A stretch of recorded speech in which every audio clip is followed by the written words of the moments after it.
Hi everyone, welcome back to another video. Now today I need to get my head round this stud work wall here. Now there's quite a few things I have to take into account.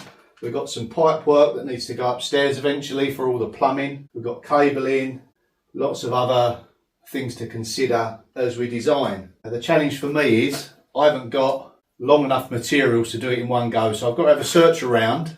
Sometimes, you use up old materials that you forgot you had once you start searching. So that's what I've got to do today. It's a little bit of improvisation, but sometimes us YouTubers have to do that.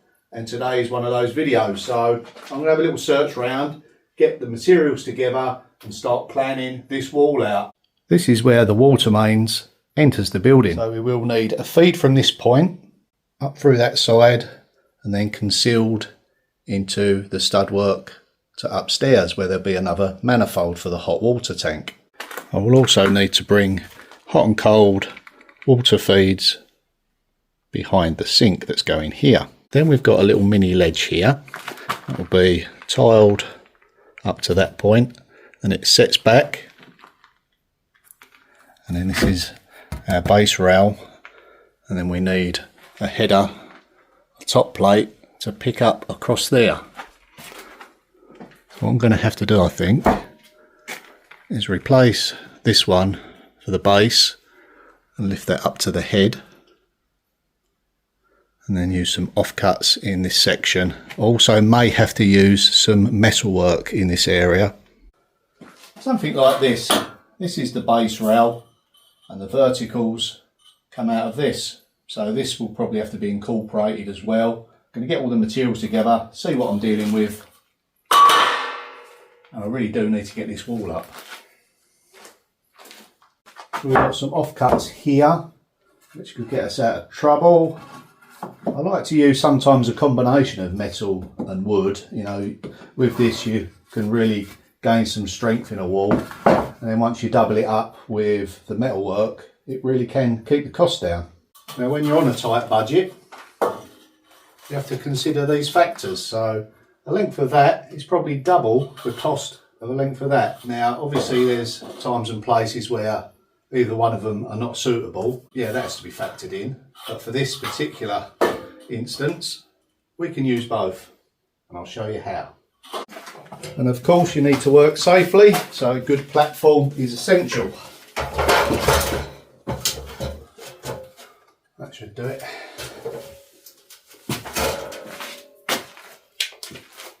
Okay, so I'm going to now replace the base rail, this one, for the header.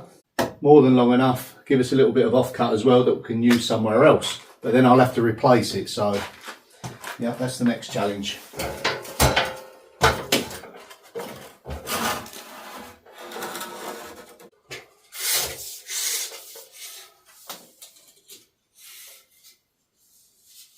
Now a handy tip when you're working on your own, take a piece of this, something that hooks over easy.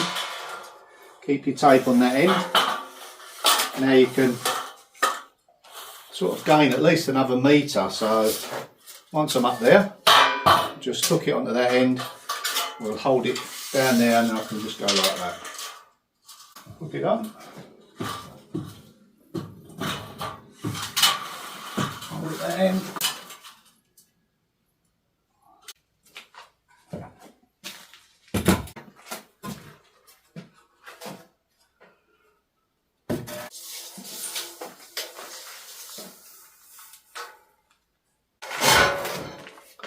Don't forget we've got the 90-degree angle on there, just to give you a guide. The other angle is the 45, like so. And then once you measured it and you want to cut on a certain side, I normally put an arrow there for that side. I always cut obviously that side. Now we're using a saw.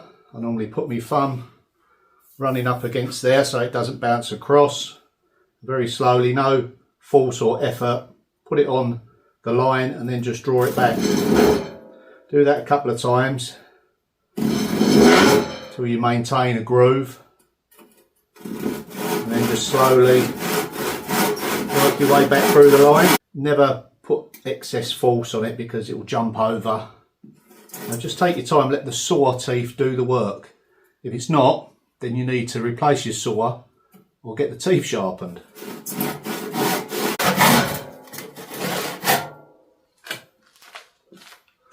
No force, just let the saw do the work.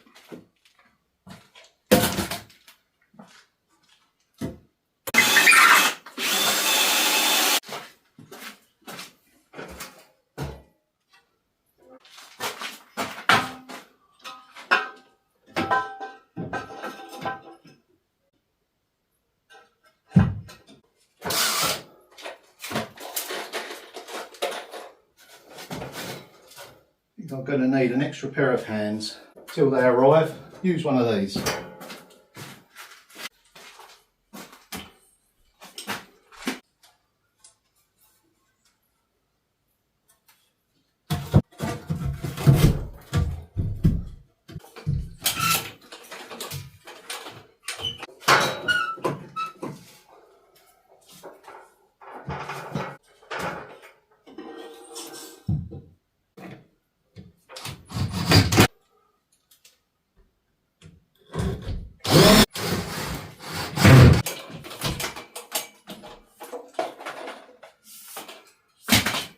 Okay, now the header's fixed in, we still need our base rail. Now I've just used that up on the header. So now what I've got to do is in this section here, use my offcuts and then we'll pick up with the metal track on top of that. Let's go and find the track first.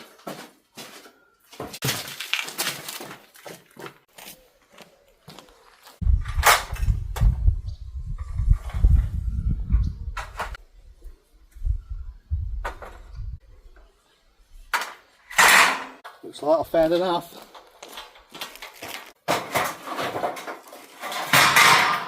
Now we need the tools to deal with this metal tracking. Let me show you what they are.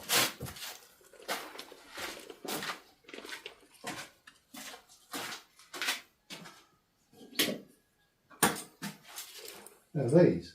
Tin snips and a crimp. Now we'll talk about this a little bit later, but this is just for cutting it. And I'll show you the safe way to do it. But you're going to need gloves and glasses.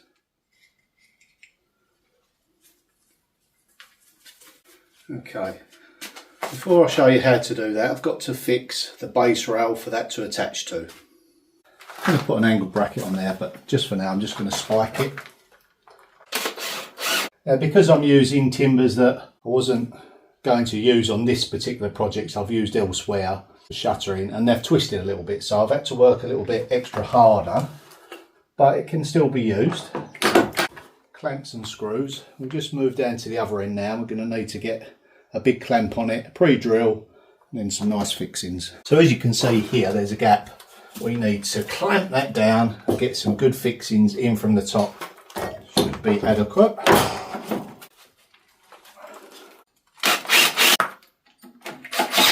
Okay, this bottom framework is now levelled and secure. We've now got to step it back to the wall.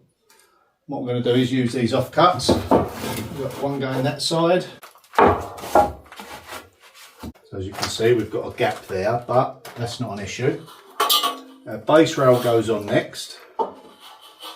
We'll find a longer piece. We've got one over there, I think. That will bridge between the two. Get these fixed and we'll start doing our metal work.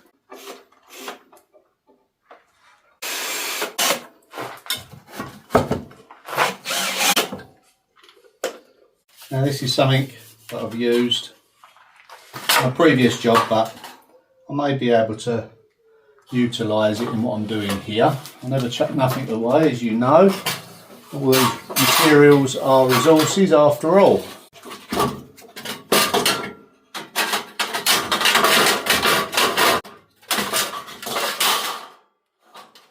That to one side. Now all of a sudden we've got plenty.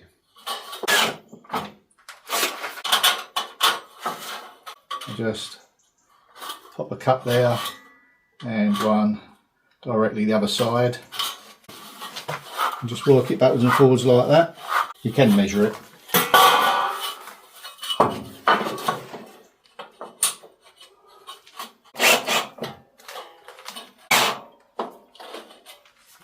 Now before I go off searching for the base rail for the header, what I need to do is secure and fix in some little studs across here with all the offcuts that I've got, like so.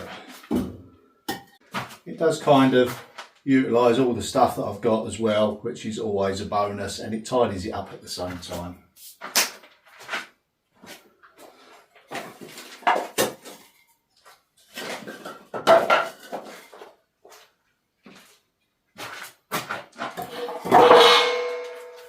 After all, it's all material and it's particularly costly for sure. Anyone doing a renovation or doing any home improvements will tell you how much materials have gone up over the recent years, which is quite a challenge really, especially when you haven't actually got a budget. But it can be done, you know, it just takes a little bit longer.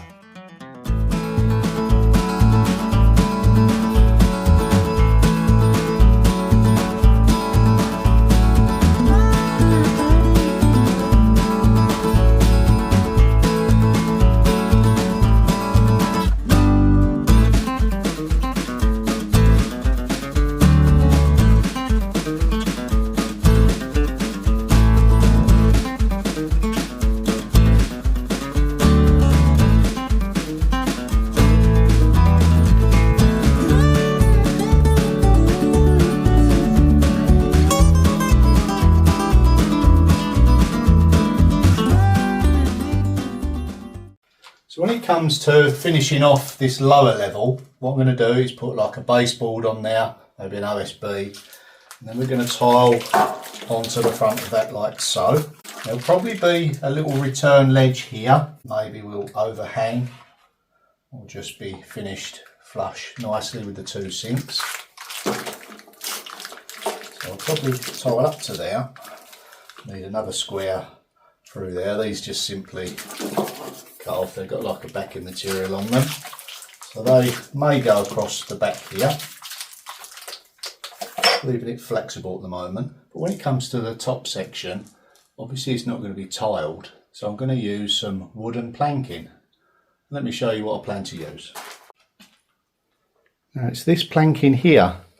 It was on offer. I've got quite a few lengths of it quite a few months ago. I was going to do something else in the garden with it, but I thought, you know what, that will be suitable for inside here. What I plan to do, probably use it horizontally and come right away across it and just simply plank it out. I wanted something fairly straightforward and simple, and this kind of fits the bill. And then I'll decide what I'm going to have up on the wall, whether it be open shelving, whether it be this here, or some cupboards. You know, I'll have to look around to see what I've got. I've got some nice doors here I've got off of Billy from the convent. Now I do plan to use them over that side. Show you what I plan to do this side as well. So the plan here is to have a long row like a bench seat. So we've got our block work. This had to be incorporated as part of the retaining wall against the base of here. This wall will be lime rendered. So what I was thinking is maybe a nice piece of timber on the concrete blocks here to sit down on.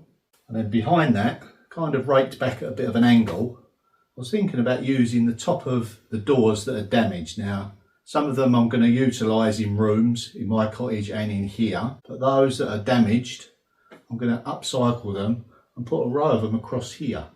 I think that'd be rather effective. Just these top sections just here, let me show you. Now some of them are damaged at the base. What I'm planning to do is from the mid rail there, is use these top sections. Now they're very ornate at the top, and I think that'll look great as a backrest on the bench. They're all pegged and jointed, date back from, well, as far as the mid 1700s really. There's another one, they're all different, all been hand carved. Just thought that'd be a nice touch, sort of going across the back there. So what do you think? Probably be the same height as the half wall that side. It really depends on the height of the doors and what I can salvage. Just thought that would be a nice nice place to sit. It utilises the space, pretty much the right height to sit down, you know, once I build the floor up. And then maybe above, head height above where the doors finish, then I'll stagger it back and put some shelving for some books and that, so it really does make the most of all the space available. Yeah, there's lots of things I have to factor in when I'm working, you know, in the cottage. It's been rather a challenging structure to rescue and save. I'm trying to keep it authentic, at the same time reinforcing it, at the same time making it practical, you know, for someone to live in. Now, when it comes to that, I'm still uncertain as to what the use will be. Me and Sam may come and live in here while I do some major alterations in our cottage. Family and friends, maybe let it out. You know, it really depends on how suitable it is once I've finished it off, sort of thing, you know. It's not your conventional Airbnb after all. You know, there's quite a few different floor levels, steps. It's not suitable for all ages. But we'll see. I'll keep you updated. Not quite sure yet. Just want to save it really, you know, the best I can with what I've got. Yeah.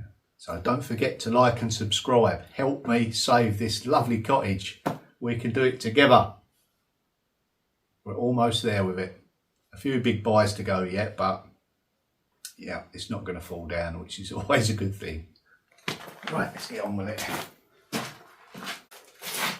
There is another way that you can support the channel. Just buy one of these t-shirts. Link in the description. Go straight back into the project. That way it helps me buy materials and I can crack on with it. I'm going to use natural wood here because that will allow the wall to breathe. Any moisture builds up can freely pass through. The same with the insulation I'm going to use. It has to be compatible with any moisture passing through it. Some insulations are not compatible for moisture passing through it. It damages the structure of it, so you have to be careful as to what insulation you put where. So the beauty of the railing system literally slots in like so. You can move it backwards and forwards, so if you've got something you're not sure where it's going to come through, you haven't got to fix it straight away. You can get them all in. Well, unfortunately, this is all I can find, so we'll just simply find an offcut for the centre. So we're going to need some dry lining screws. Just tack it there and there. I can pass up all the pipes and cables behind there. Then if we needed to fix that in place, see the crimper, we just simply slide that over there and then down, and then I normally put two in at an angle and that will secure there, and you do the same just at the top. In actual fact, I think with this offcut, I think I've got enough. Yeah, I mean, we've got a little bit short there, but I've got an offcut down there.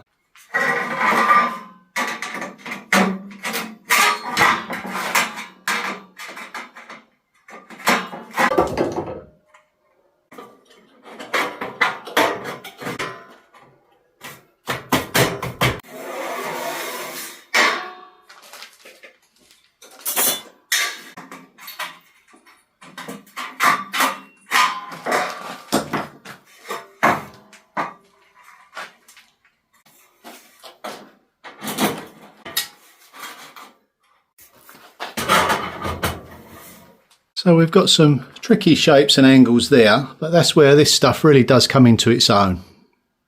Let me show you how to do it.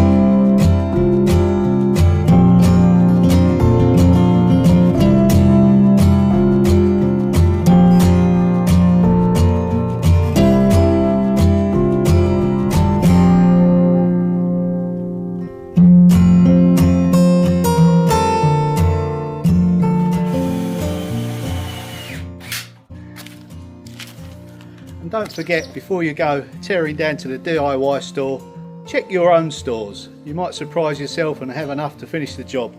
Okay, that is it for this video. Don't forget, like and subscribe. See you in the next one. Bye for now.